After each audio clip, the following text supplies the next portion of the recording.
L'humanité scrute le ciel depuis des millénaires. Objet de peur et de fascination, les mouvements célestes ont permis aux hommes d'établir des calendriers, de planifier la culture des terres et de mieux comprendre le monde qui les entoure. Petit à petit, les scientifiques ont mis au jour un espace gigantesque, peuplé de planètes, d'étoiles ou de gaz. Le tout réuni dans des centaines de milliards de galaxies. Leurs observations nous ont emmenés bien au-delà de notre planète.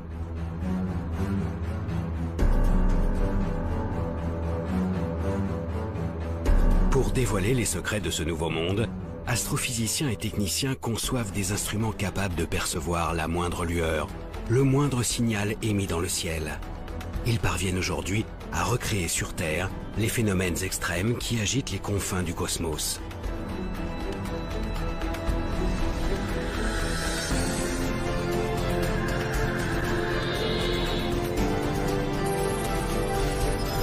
Pourtant, tout ce que nous avons découvert ne constitue qu'une infime partie de notre monde. Des forces et des objets d'une nature mystérieuse demeurent invisibles à nos yeux et à notre esprit.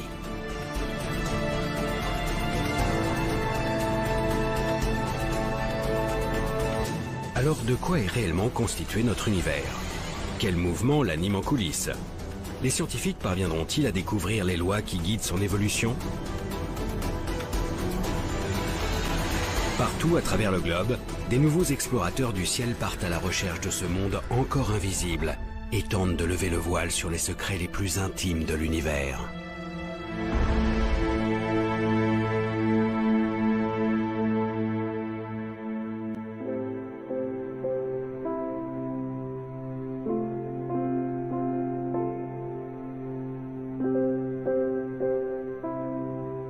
L'homme a toujours cherché à repousser les limites de son territoire.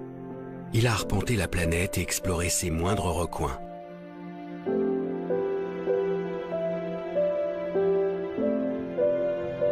Mais au-dessus de notre tête, un monde continue de nous intriguer. Siège de toutes les croyances, ce firmament qui défile sous nos yeux semble hors de portée.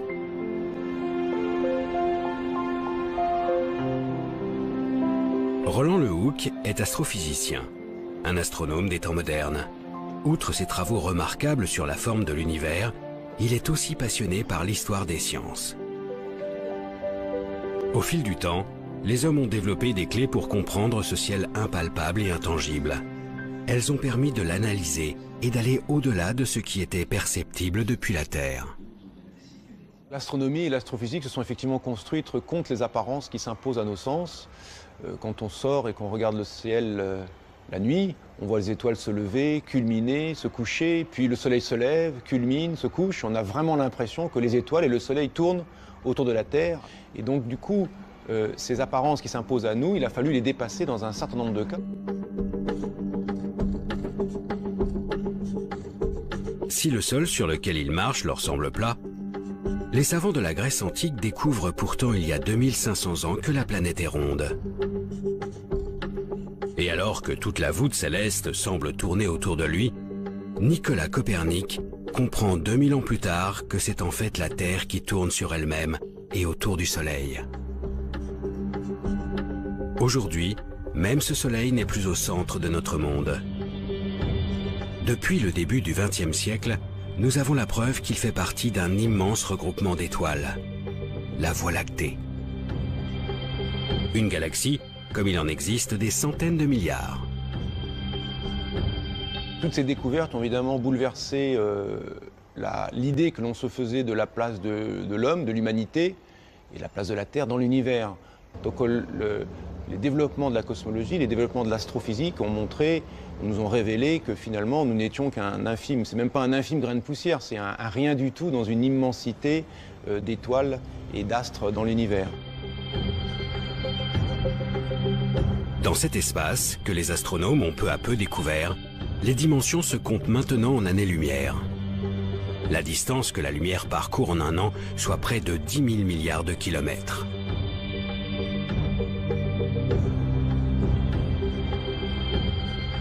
Depuis notre petite planète, nous commençons donc à entrevoir la réalité du monde.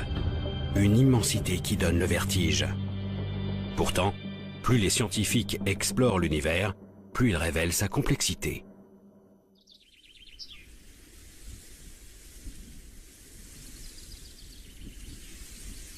Même les objets les plus visibles, que sont les étoiles, n'ont pas livré tous leurs secrets.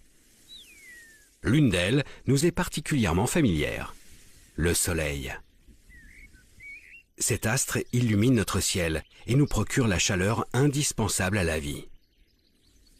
Au commissariat à l'énergie atomique, l'un des plus prestigieux centres de recherche d'Europe, une équipe de chercheurs étudie notre étoile et ses milliards de consoeurs qui peuplent l'univers.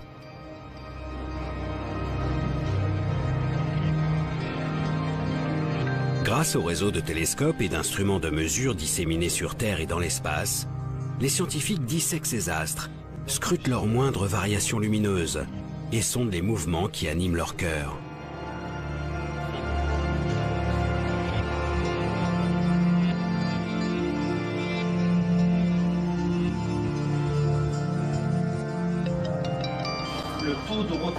Ils ont ainsi modélisé une grande partie des phénomènes qui agitent ces immenses boules de gaz.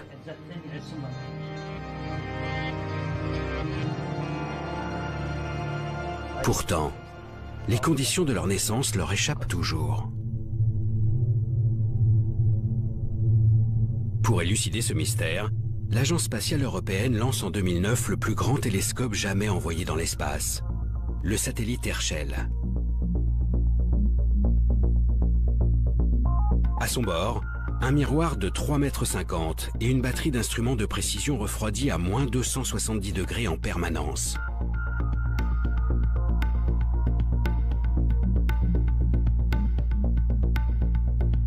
La mission a observé pendant plus de 3 ans les immenses nuages de gaz qui emplissent la galaxie.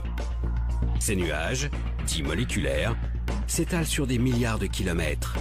C'est ici que naissent les étoiles.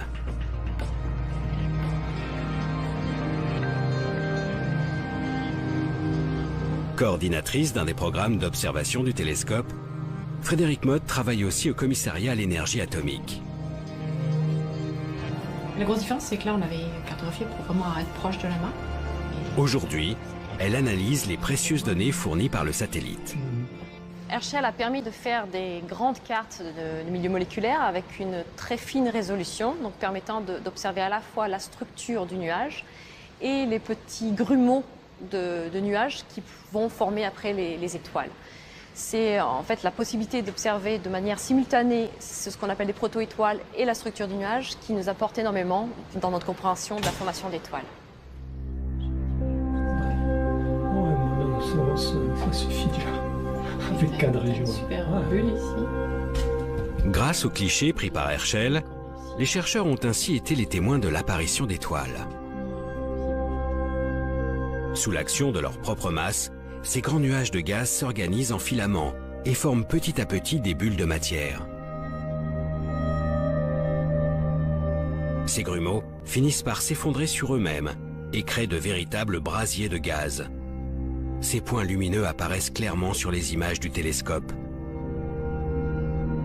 Chacun de ces foyers donnera naissance à une colonie d'astres incandescents.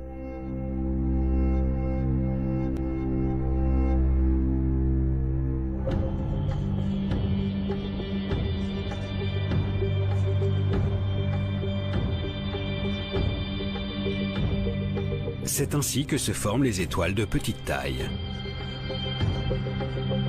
Mais ce sont les étoiles massives qui intriguent le plus Frédérique Mott. Des étoiles parfois 300 fois plus grosses que notre Soleil et dont la formation échappait jusqu'à maintenant à nos observations. Pour comprendre la création de ces astres beaucoup plus gros que la moyenne, les chercheurs du CEA ont dû étudier en détail l'évolution de ces nuages.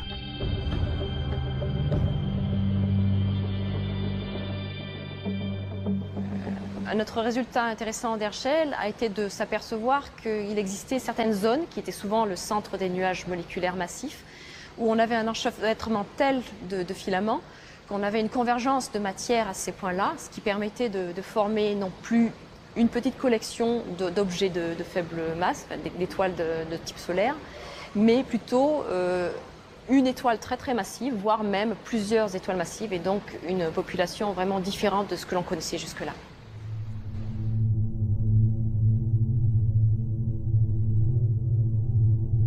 La naissance de ces étoiles exceptionnellement grosses repose donc sur un apport progressif de matière dans certaines régions des nuages. Peu à peu, les jeunes étoiles vont absorber cette matière et grandir bien plus que la moyenne. Ce phénomène extrêmement rare dans notre galaxie a enfin été mis au jour grâce à la mission Herschel. Mais les recherches ne sont pas terminées pour autant. Le travail de chercheur n'est jamais fini, donc on apprend toujours avec de nouvelles observations, de nouveaux concepts, de nouveaux modèles. Il est clair qu'Herschel nous aura beaucoup aidé dans la compréhension de la formation d'étoiles massives. Et ce que l'on cherche maintenant à faire, c'est étudier de façon encore plus détaillée les objets que l'on a découverts avec Herschel.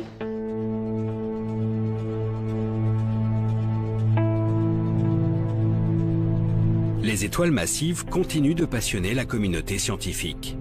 Car au-delà de leur naissance, leur comportement tout au long de leur vie reste très particulier. Bien plus brillants et chauds que le Soleil, ces astres brûlent leurs réserves de gaz exceptionnellement vite. Les réactions nucléaires sont si intenses qu'elles transforment l'hydrogène contenu à l'origine dans le nuage de gaz. Elles forment ainsi du carbone, de l'oxygène ou même du fer. Autant d'éléments qu'elles dispersent à leur mort, enrichissant l'univers de cette matière complexe qui constitue notre monde.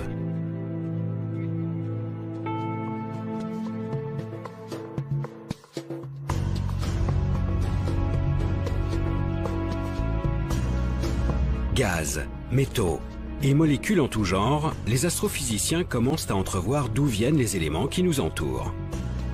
Mais d'autres problèmes ont progressivement surgi des observations. Au-delà des étoiles, les scientifiques cherchent à comprendre des structures beaucoup plus grandes, les galaxies. Au début du siècle dernier, les astronomes commencent à étudier le mouvement de ces immenses regroupements d'étoiles. Ils découvrent alors que les étoiles tournent ensemble, dans ces galaxies, et que les galaxies tournent elles-mêmes au sein de gigantesques amas. Ils cherchent alors à deviner la quantité d'objets, et plus généralement la matière qui compose ces grands ensembles célestes.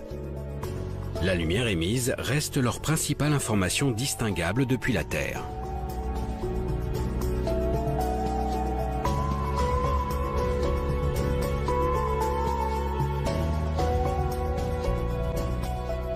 Quand il y a beaucoup de lumière, il y a des étoiles. Quand il n'y a pas beaucoup de lumière, il y a moins d'étoiles. Vous voyez, je dis ça, disons, très grossièrement, mais l'idée est là.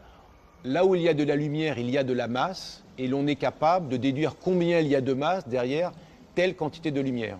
Cette pesée de la galaxie, ou cette pesée d'un amas de galaxies, permet de déduire la dynamique à laquelle on devrait s'attendre, la façon dont devraient bouger les unes par rapport aux autres les galaxies dans l'amas, ou les étoiles les unes par rapport aux autres dans la galaxie.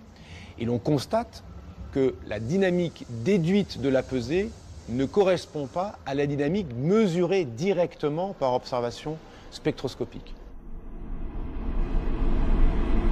Depuis le début du siècle, les scientifiques sont donc confrontés à des observations contradictoires. Que ce soit les étoiles au sein des galaxies ou les galaxies entre elles, tout semble tourner trop vite par rapport à la quantité de matière visible. Plus précisément, avec une telle vitesse et si peu de masse pour assurer la cohésion de l'ensemble, les étoiles devraient être éjectées de leur galaxie. Cet écart nous laisse sous-entendre que la pesée ne s'est pas bien faite. Il manque de la masse dans ce que l'on a déterminé. Et pour rendre compte de la dynamique réelle, on a imaginé l'existence d'une matière noire, aussi appelée matière sombre, ou d'une masse manquante, quelque chose que l'on ne voit pas, qui n'est pas détectable par la lumière et qui pèse, c'est-à-dire qui a un effet gravitationnel et donc un effet dynamique sur la galaxie ou sur les galaxies dans un amas de galaxies.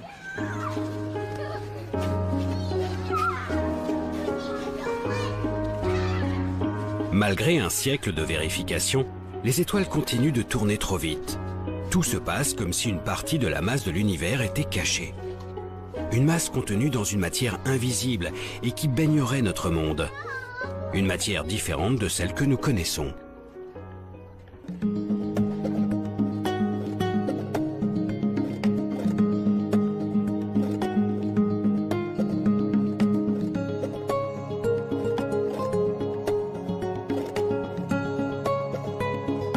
Pour essayer de résoudre cette énigme, des milliers d'astrophysiciens traquent cette fameuse matière noire à travers le ciel. Parmi eux, Wistan Benbow. Il dirige le projet Veritas pour le Smithsonian Astrophysical Observatory, un regroupement de 4 télescopes de 12 mètres de diamètre situés en plein désert d'Arizona.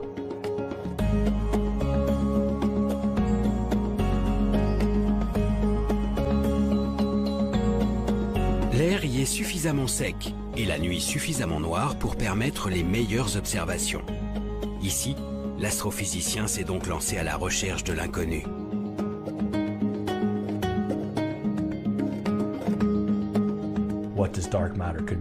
La nature de la matière noire, vous savez, c'est un mystère.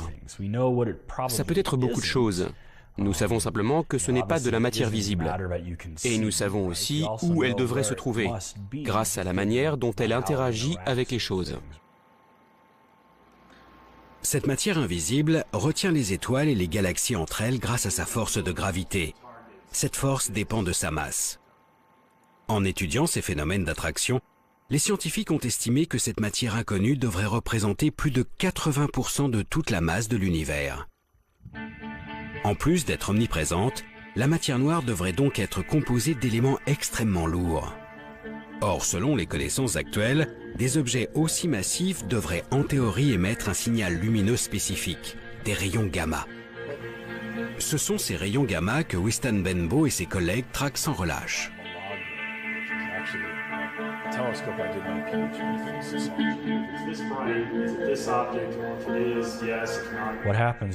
Ce qui se passe, c'est que la matière noire interagit avec elle-même. Une particule de matière noire peut interagir avec une autre particule de matière noire et créer un rayon gamma. Ce signal gamma, que nous espérons détecter, sera probablement très faible. Donc nous cherchons un endroit où il y aurait beaucoup de matière noire qui interagirait avec elle-même pour produire beaucoup de rayons gamma. Certaines de ces régions pourraient être proches de nous, produire assez de gamma et donc être juste assez brillantes pour qu'on puisse les voir. Donc nous pointons nos télescopes sur ces régions et espérons détecter un signal gamma venant de ces objets.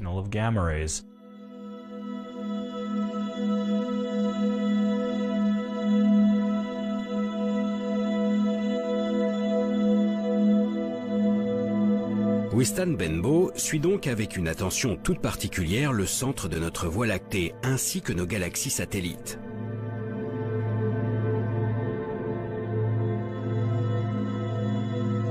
Si un rayonnement gamma est émis par la matière noire, il traversera l'atmosphère en émettant un flash bleuté.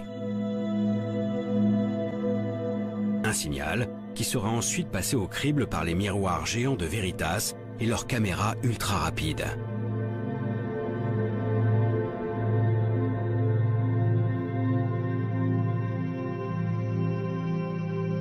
Pour le moment, aucun télescope n'a enregistré de telles manifestations. Les yeux braqués sur le ciel, les scientifiques continuent chaque jour de traquer cette matière noire si discrète. Pour aller plus loin, il sera nécessaire de construire de plus grandes infrastructures. Il y a bien sûr des projets qui vont dans ce sens, mais nous aurons besoin de beaucoup plus de télescopes.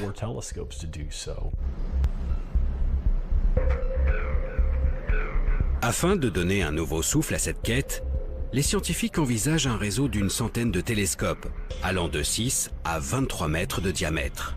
Le réseau CTA pour Cherenkov Telescope Array. Il réunit 200 instituts de recherche venant des 4 coins de la planète. Aujourd'hui, les 10 000 mètres carrés de miroirs nécessaires à la construction sont encore en phase de test et le projet devrait voir le jour d'ici quelques années. Quand il sera opérationnel, il permettra de déceler des apparitions de la matière noire au sein de notre cosmos.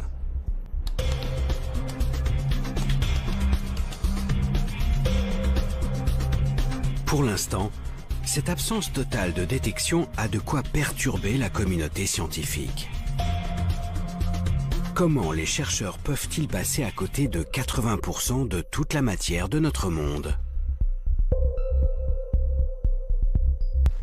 À moins que la solution ne se trouve beaucoup plus proche de nous.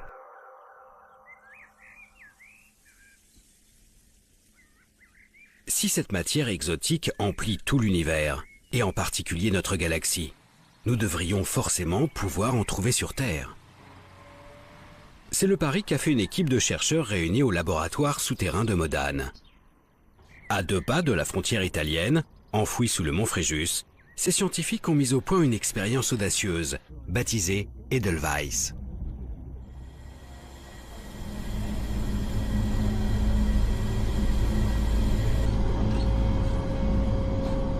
Le but, détecter directement les éléments qui composent la matière noire. Là, je suis rebuté. Et tu l'as prêt. Depuis plus de 15 ans, le physicien Jules Gascon et ses collègues travaillent donc à la mise en place d'un super détecteur muni de 36 capteurs. Au centre de chacun d'eux, un minuscule cristal de germanium, composé de milliards d'atomes. Si une particule de matière noire vient percuter le noyau d'un seul de ces atomes, il sera déplacé. La température du cristal augmentera et produira un léger courant électrique. Ces indices permettront de caractériser la particule à l'origine de ce choc. Cependant, d'innombrables facteurs peuvent venir perturber ces mesures ultra-sensibles. Le problème, c'est que la nature n'est pas stable. Dans la nature, il y a toujours quelques noyaux qui sont instables dus à la radioactivité naturelle. Et cette radioactivité naturelle va bouleverser la vie de ces noyaux, les faire reculer, les faire bouger, ce qui donnerait donc des faux signaux de choc.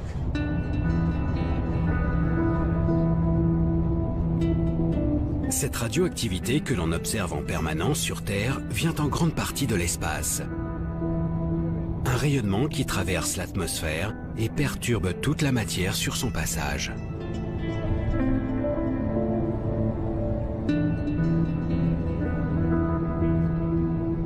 C'est donc pour se prémunir de ces rayons que l'expérience a été enterrée sous plus de 1700 mètres de roche.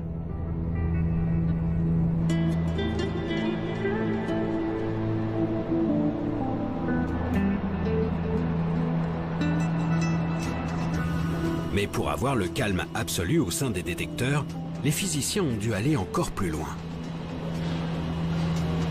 Une fois qu'on est sous la montagne, on a réglé la moitié du problème parce qu'il y a la radioactivité qui nous vient de l'univers, mais il y a aussi la radioactivité qui vient de la roche.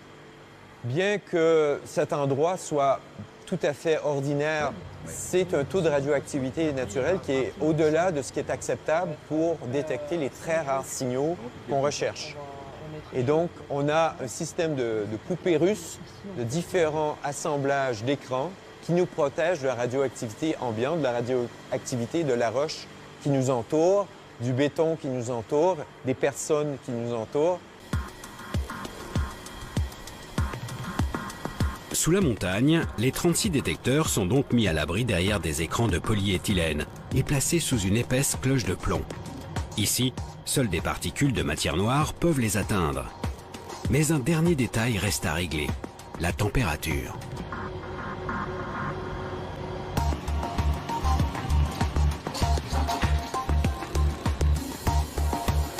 Afin de déceler la moindre de ces variations, tout le dispositif est refroidi à moins 273 degrés Celsius. Les cristaux de germanium sont ainsi au calme plat.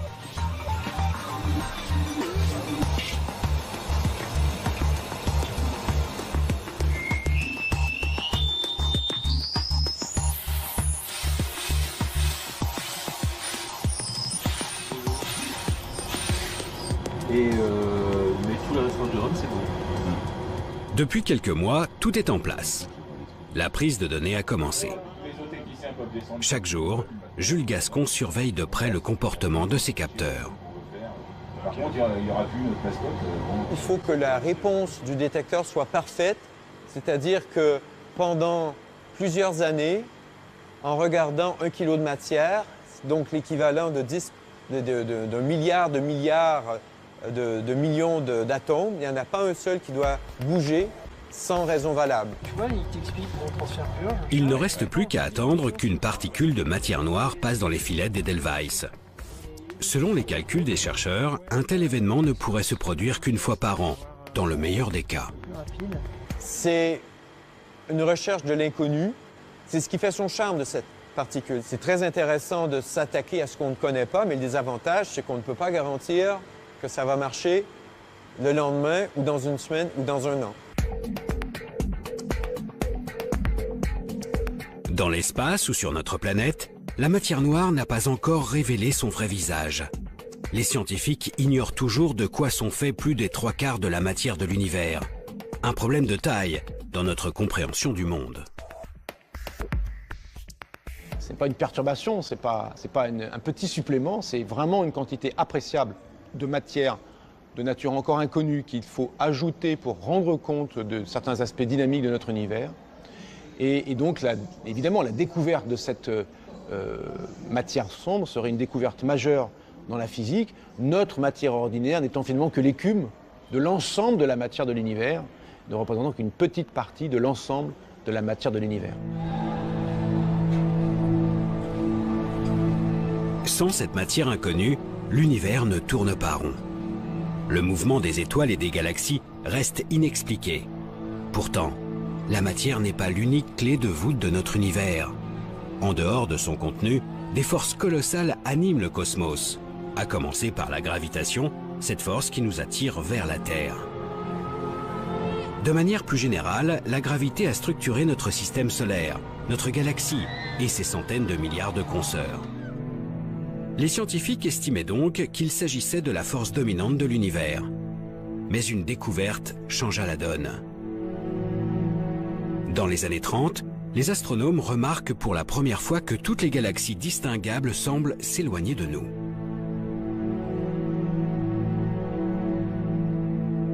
Cette observation de la fuite des galaxies a été interprétée comme une trace de la dynamique globale de l'univers, c'est-à-dire de son expansion. Tous les objets de l'univers s'éloignent de tous les autres objets de l'univers.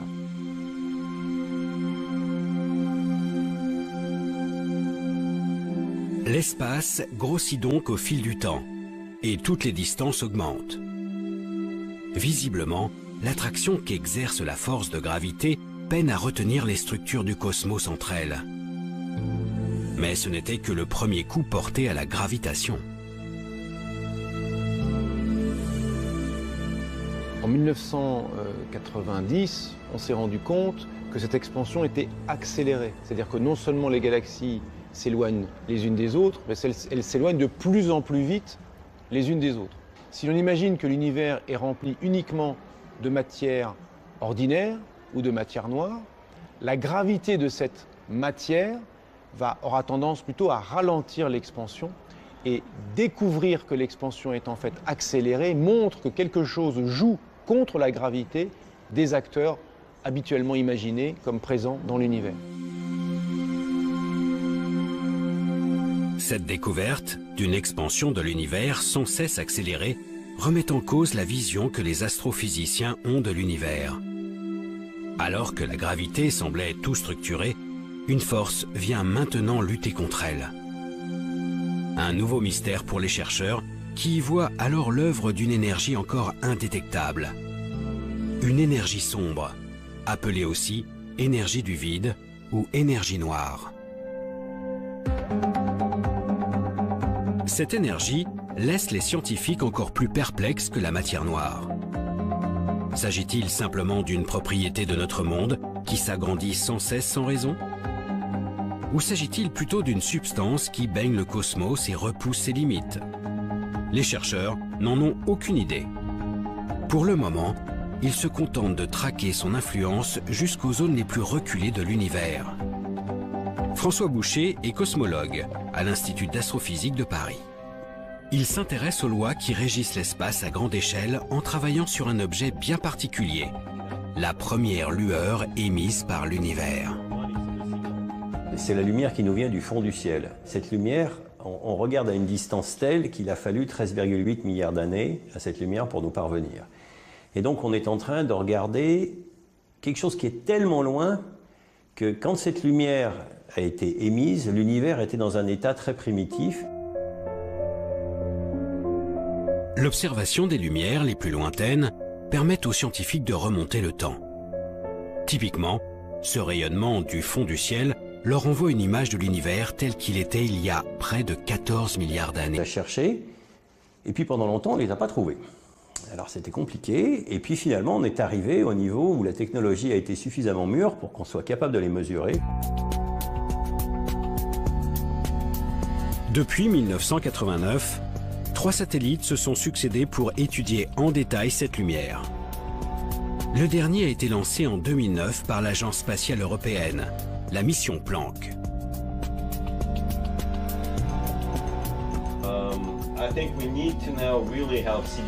François Boucher est justement l'un des initiateurs de ce projet. Depuis des années, le cosmologue décortique les données fournies par le satellite.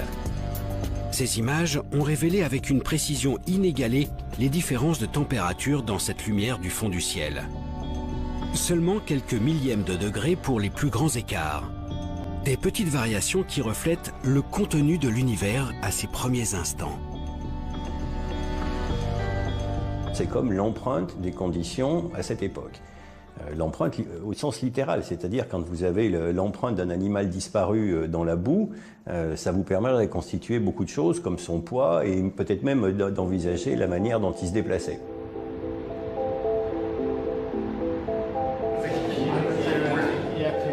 L'étude de cette empreinte fascine les chercheurs du monde entier. Elle permet d'estimer les proportions de matière noire, de matière ordinaire et surtout d'énergie sombre présente après le Big Bang, il y a 13,8 milliards d'années. En les comparant aux observations actuelles, les chercheurs retracent l'évolution de l'influence de l'énergie sombre au fil du temps. Résultat, alors qu'elle ne représentait presque rien aux tout premiers instants, cette énergie mystérieuse constitue aujourd'hui près de 70% de l'univers. Et sa proportion ne cesse d'augmenter. C'est la seule certitude que les chercheurs aient actuellement. L'expansion de l'univers n'est pas prête de s'arrêter.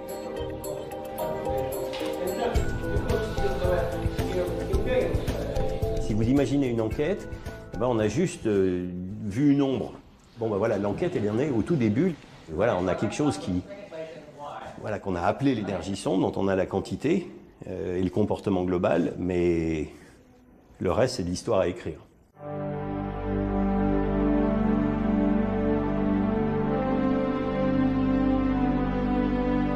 Finalement, en écartant cette énergie énigmatique ainsi que la matière noire, les chercheurs se rendent compte qu'ils ne connaissent vraiment que 5% de la composition de l'univers.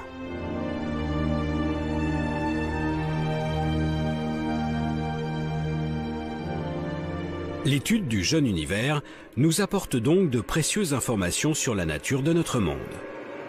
Mais malgré le perfectionnement des techniques d'observation, cette première lumière émise par l'univers reste le signal le plus ancien que les chercheurs sont en mesure de capter. Un horizon au-delà duquel les observations du ciel ne semblent plus possibles. Afin de comprendre toujours mieux les mécanismes qui animent le cosmos, les scientifiques se sont finalement tournés vers leur imagination.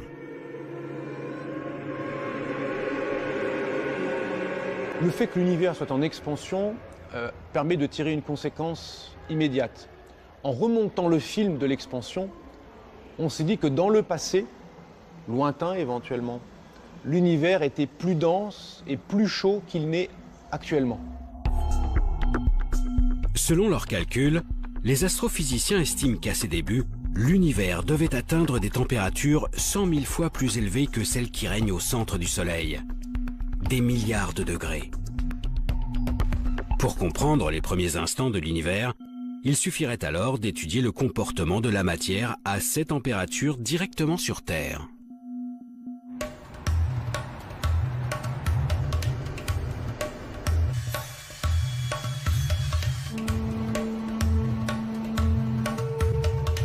Il y a plus de 20 ans, à 2 pas de Genève, les scientifiques du monde entier se sont donc lancés dans une aventure sans précédent. Construire la plus grande machine de tous les temps, le LHC.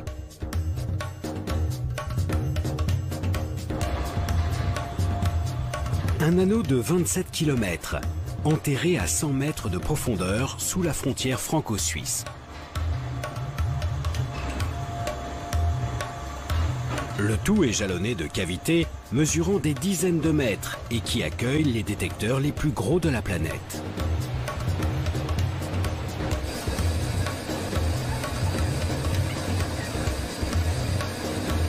Ici, les scientifiques tentent de décortiquer le comportement de la matière dans les situations les plus extrêmes.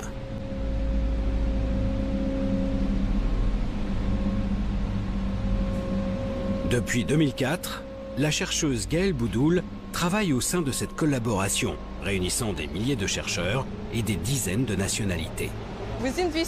Dans ce grand tunnel de 27 km, vous avez des particules dans un sens et des particules dans l'autre sens.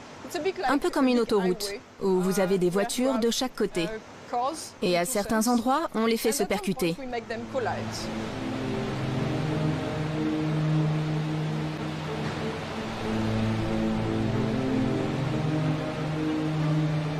Le LHC, cet immense tunnel, sert donc à accélérer des faisceaux de particules. Des noyaux d'atomes de plomb par exemple. Grâce aux 9000 aimants installés tout autour de cet accélérateur, ces particules sont lancées à une vitesse faramineuse. Lorsqu'elles atteignent près de 300 000 km par seconde, les deux faisceaux sont déviés de leur trajectoire et se percutent de plein fouet. Une énergie considérable est dégagée, faisant éclater les noyaux de plomb en une multitude de sous-particules. Tout l'enjeu est de saisir ces produits de collision grâce aux différents détecteurs.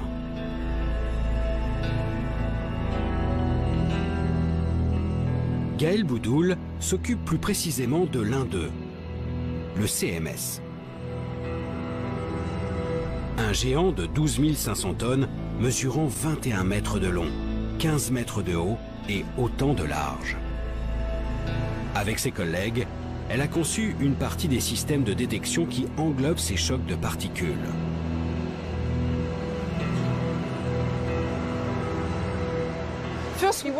Tout d'abord, nous voulons couvrir l'intégralité de l'espace, ce qui veut dire que nous avons besoin d'avoir un détecteur qui fasse tout le tour. C'est la première explication de pourquoi c'est si grand. En plus de cela, pour distinguer les particules émises, nous avons besoin d'un aimant géant qui va les dévier pour que nous puissions les différencier les unes des autres. En séparant les particules issues de l'impact, le détecteur permet aux scientifiques de les analyser sous toutes les coutures et de comprendre leur comportement dans une telle situation. En effet, la collision a généré une température semblable à celle qui régnait aux tout premiers instants de l'univers. Dans ces conditions, la matière se révèle être dans un état étrange, entre le gaz et le liquide. Un plasma, où les constituants élémentaires des atomes restent désorganisés, trop agités pour former la matière telle que nous la connaissons aujourd'hui. Grâce à ces expériences, les scientifiques ont désormais une idée de ce à quoi devait ressembler l'univers quelques microsecondes après le Big Bang. En étudiant ces premiers instants d'univers, l'astrophysique, qui est finalement l'observation de l'infiniment grand, rejoint la physique de l'infiniment petit, la physique des particules, la physique microscopique, qui elle est capable, en expérimentant sur Terre, de se faire une idée des conditions ou de mimer, de reproduire, pendant des instants extraordinairement brefs, de reproduire les conditions qui prévalaient à des instants très anciens de l'univers, auxquels on n'a pas accès par l'observation directe. Le LHC, cette gigantesque infrastructure, a permis de remonter le temps au-delà de ce qui était imaginable il y a seulement quelques décennies. Mais pour se rapprocher de ces microsecondes qui nous séparent du commencement, le chemin s'avère être encore plus ardu.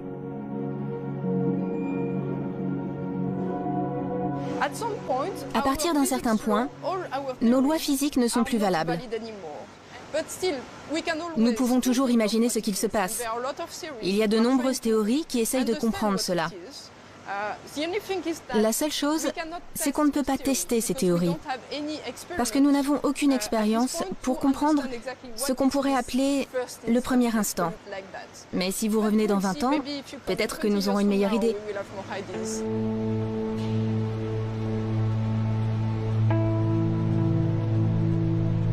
Pour gagner les quelques fractions de seconde qui nous séparent de la naissance de l'univers, il faudrait certainement mettre en jeu des énergies encore plus considérables. Notre limitation n'est donc peut-être qu'une simple question de technologie.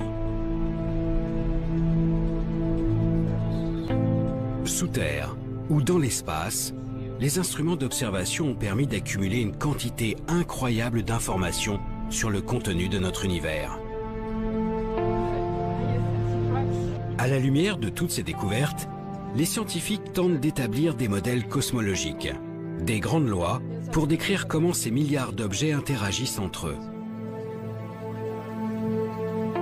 Pour démêler cette quantité vertigineuse de savoir, les chercheurs ont désormais recours à la simulation numérique. Ils reproduisent les phénomènes par voie informatique.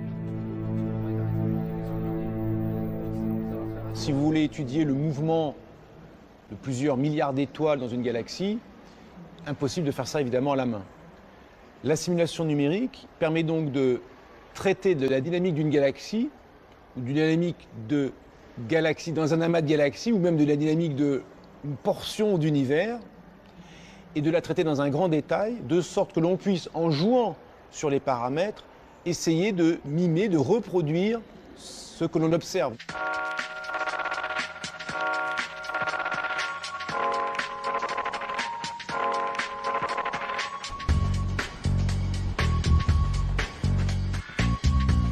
À l'Observatoire de Paris, l'une des plus grandes institutions mondiales d'astronomie, un cosmologue a poussé ce nouvel outil exceptionnellement loin. Jean-Michel Halimi a réalisé une simulation de la totalité de l'univers connu, le projet Deus. Son but, comprendre la formation de notre monde depuis la première lueur, il y a 13,8 milliards d'années jusqu'à nos jours.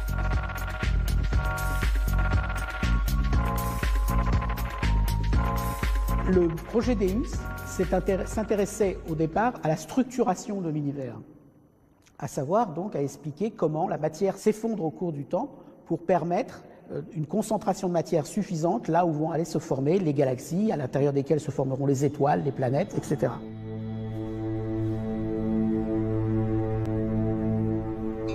Afin de réaliser cette simulation inédite, Jean-Michel Halimi a dû prendre en compte l'ensemble des observations menées jusqu'à ce jour. Les objets visibles recensés, mais aussi bien sûr les effets de la matière noire et de l'énergie sombre. Et cela à toutes les époques de l'univers.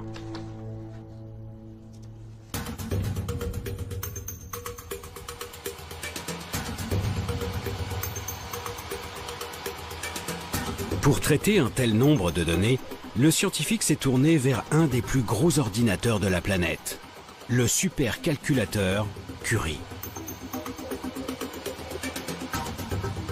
Une machine hébergée au très grand centre de calcul, capable de réaliser 1 million de milliards d'opérations par seconde.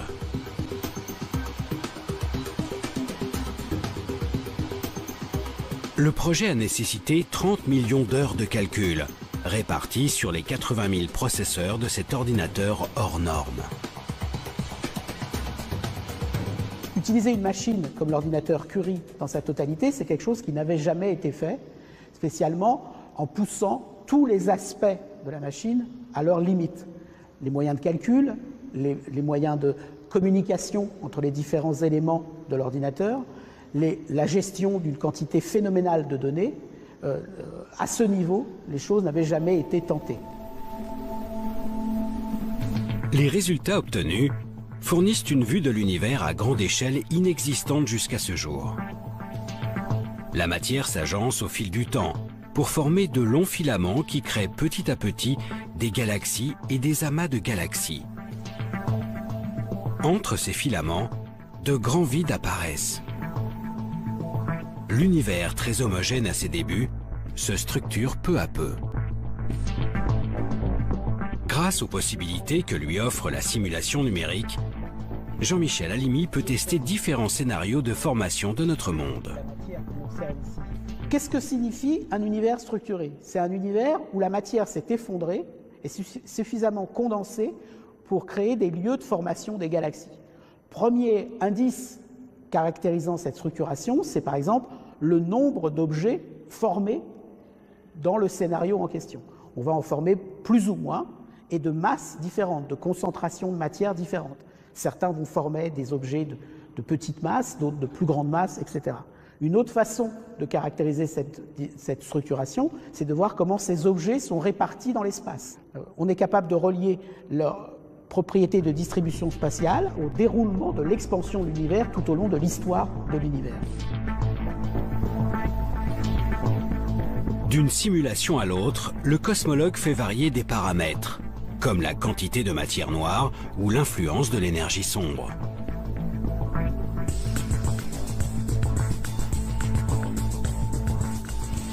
Des changements qui altèrent très légèrement l'organisation à grande échelle de l'univers.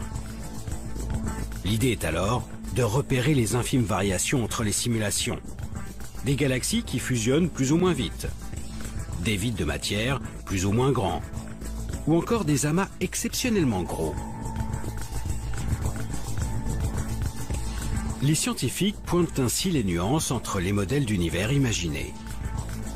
Ils chercheront à retrouver ces détails dans leurs prochaines observations, cette fois-ci bien réelles, pour définir quel modèle théorique semble plus proche de la réalité. Un aller-retour entre le virtuel et le réel qui permettra aux chercheurs de vérifier si leurs lois sont bien celles qui animent l'univers en coulisses. La recherche en cosmologie, et spécialement en cosmologie numérique, ne fait pas de nous des créateurs d'univers, mais des inventeurs d'univers. Effectivement, en modifiant les conditions physiques, nous réalisons des univers différents. Nous inventons des univers différents. Mais nous ne le faisons pas n'importe comment. Nous cherchons, à travers tous ces univers, celui qui serait susceptible de nous expliquer la vraie nature de notre univers, son origine, sa formation, son évolution.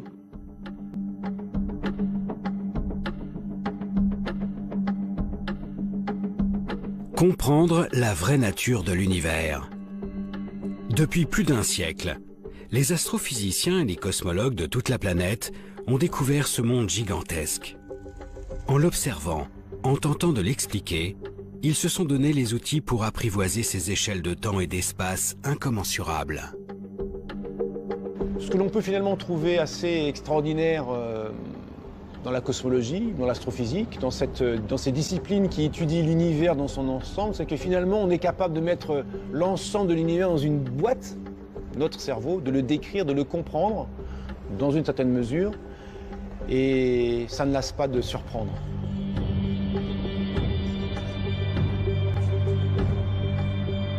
On a réussi à développer un cadre qui permet de rendre compte finalement de manière assez économique d'un nombre absolument incroyable de faits. Maintenant, ça ne veut pas dire que cette histoire est figée, bien sûr que non. Il y a plein de zones d'ombre, il y a plein de choses qu'on ne comprend pas, et donc ça veut dire qu'on a encore plein de travail.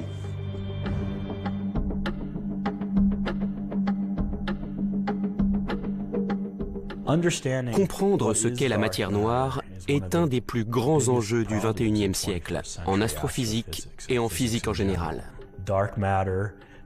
Nous ne connaissons pas près de 85% de toute la matière de l'univers. Si vous sortiez de chez vous et que 85% du monde qui vous entoure vous échappait, vous seriez un peu paniqué.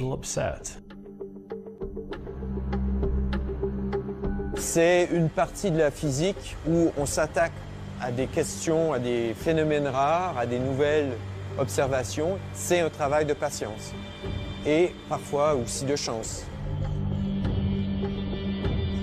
En persévérant dans nos observations, en découvrant de nouveaux objets célestes, nous finirons peut-être par lever le voile sur les zones d'ombre de l'univers. Demain, réussirons-nous à identifier enfin cette matière noire qui baigne notre cosmos? Alors que nous commençons à entrevoir les prémices de sa formation, parviendrons-nous à prédire la fin de notre monde? Cette quête acharnée pour comprendre l'univers semble infinie. chaque réponse apporte son lot de nouvelles questions. Si bien que nous pouvons finir par penser qu'en dépit de nos avancées, certaines clés resteront peut-être inaccessibles à notre simple condition d'humain.